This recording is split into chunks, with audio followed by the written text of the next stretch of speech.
लेकिन अभी तक मैंने व्लॉग के लिए कुछ भी शूट नहीं किया है। और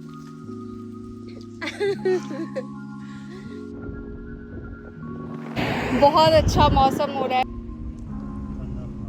गोविंद सागर झील अब यहाँ से दिखने लगी है। तो लगेगी ये सारे पहाड़ नीचे गिरेंगे। अच्छा, और ये रोड ब्लॉक हो जाएंगे। हमारे घर होकर के ही आना पड़ेगा इन लोगों तो बहुत ही अच्छा मौसम हो गया है इस वक्त मेरे घर पे। और ये सामने का व्यू आप देख रहे हैं। मुझे सबसे अच्छी बात यहाँ पे ये लगती है कि ग्रीनरी बहुत ज़्यादा है।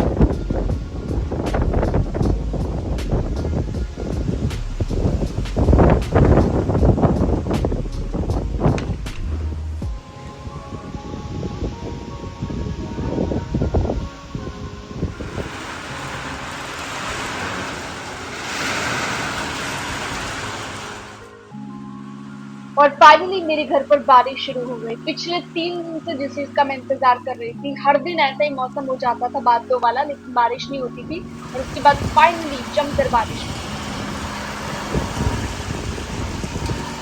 हेलो एवरीवन, एक बार फिर से स्वागत है आप सभी का मेरे यूट्यूब चैनल पर। इस वक्त मैं हिमाचल में हूँ अपने घर में, और 3 से 4 दिन हो गए हैं मुझे घर पे आए हुए, लेकिन अभी तक मैंने व्लॉग के लिए कुछ भी शूट नहीं किया है। और अभी जस्ट हम निकल रहे हैं यहाँ से फैमिली के साथ, तो मैंने सोचा कि थोड़ा सा व्लॉग शूट कर लेते हैं। बुआ जी को उनके घर पर छोड़ना था और उसके बाद हम कहीं और निकलेंगे। शूट नहीं कर पाई, घर पर पूजा रखी हुई थी। तो चलिए शुरुआत करते हैं एक बार। और ये जो रास्ता है, अब हम पहुंच गए हैं बुआ जी के घर, ऑलमोस्ट पहुंच गए हैं। ये जहाँ से रोड का डाइवर्जन है वहाँ की तस्वीर आप देख रहे हैं।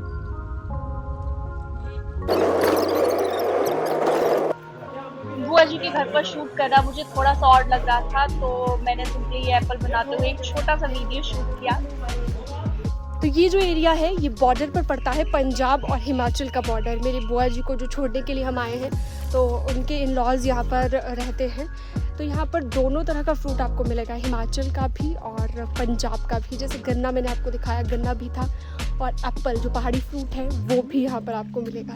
ये कपड़े से क्यों बांधा हुआ है? वो देखो अच्छा, ताकि ये खराब ना हो।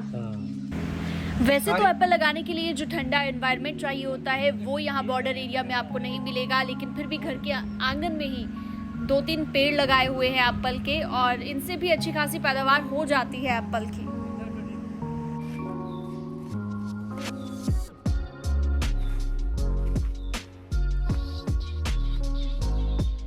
और चलिए दोस्तों, अब मैं आपको लेकर जा रही हूँ अशोक वाटिका। ये मैं इसलिए कह रही हूँ क्योंकि एक ही गार्डन में आपको हर तरह का फ्रूट मिलेगा यहाँ पर। तो लीचियों का गुच्छा तो आपने देख लिया, उसके बाद मैंने फटाफट से इन्हें खाना शुरू कर दिया। काफ़ी एंजॉय इस टाइम को कुल मिलाकर मैंने किया है। और उसके बाद एक के बाद एक जो लीचियों के गुच्छे मेरे पास आए वो मैं खाती चली गई। तो ये लीचियों का बगीचा है और बहुत सारी लीचियाँ हैं यहाँ पर। ये अरबी है, और अरबी के ये जो पत्ते हैं, इन पत्तों की भी सब्जी बनती है जिसको पत्रोड़ू बोलते हैं। ये गलगल है। ये बादाम का पेड़ है, और ये वाला भी बादाम का पेड़ है। अभी इसमें बादाम नहीं लगे, नहीं तो मैं आपको दिखाती। और ये मैंने जो आपको दिखाया है इससे पहले, ये गलगल खट्टा जो बनता है, पहाड़ी नींबू जिसे कहते हैं, वो है। ये संतरे हैं, ये जो दिख रहे हैं आपको, ये संतरे हैं।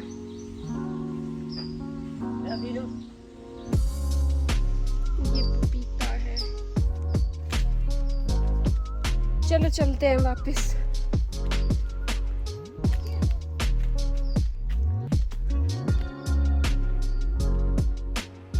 तो बिना कुछ मेहनत किए ही थकावट मेरे चेहरे पर आ गई है, लेकिन खुश भी मैं बहुत ज़्यादा थी।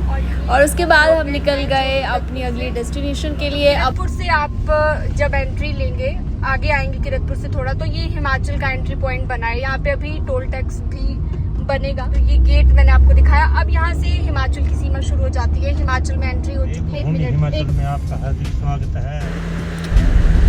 देवभूमि हिमाचल में आपका हार्दिक स्वागत है। चूँकि अभी तक उस सुरंग के ज़रिए, उस टनल के ज़रिए एंट्री शुरू नहीं हुई थी, तो पापा ने ये किसी से पता किया रास्ता, तो किसी लिंक रोड के थ्रू हम जा रहे हैं। स्वैहर होकर कोई रास्ता है और ये डायरेक्ट हमें उस 4 लेन में ही टच कर पाएगा जाकर, और उसके बाद हम सीधा पहुंच जाएंगे बिलासपुर।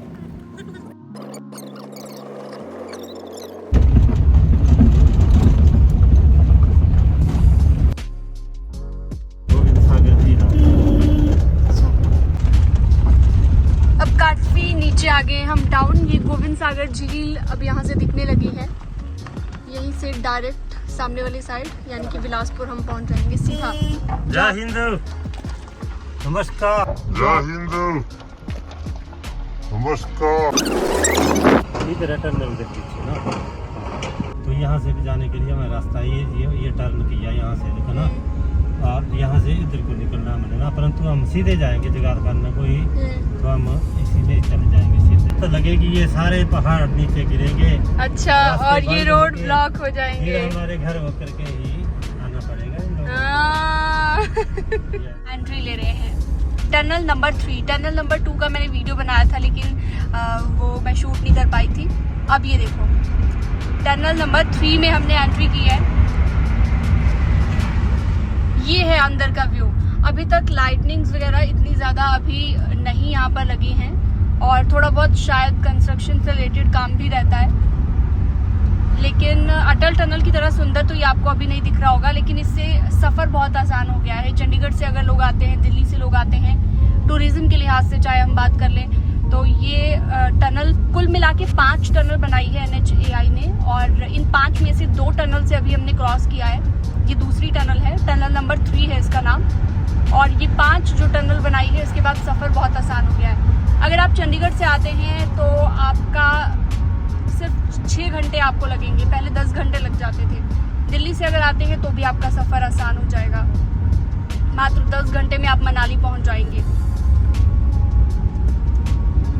10 घंटे में नहीं, 14 घंटे में शायद मनाली पहुंचेंगे अगर दिल्ली से आते हैं। ओम नमः शिवाय। ओम नमः शिवाय। और अब हम पहुंच गए पट्टा। ये टनल जहाँ पे अब हम आउट हुए हैं इस टनल से, इस जगह का नाम पट्टा है।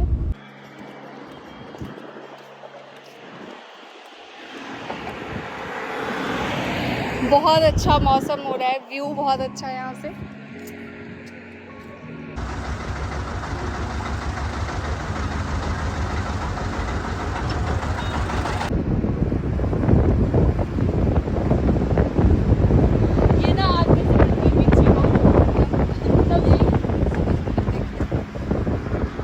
और ये नेशनल हाईवे 21 पर एक बार फिर से ये 4 लेन से हम निकल कर आ गए। जो रास्ता था नेशनल हाईवे 21 पर फिर से ये सीधा मनाली के लिए पहले रोड जाता था। तो चलिए इस खूबसूरत से सनसेट के साथ वीडियो की एंडिंग करते हैं। Thank you so much video को पूरा देखने के लिए।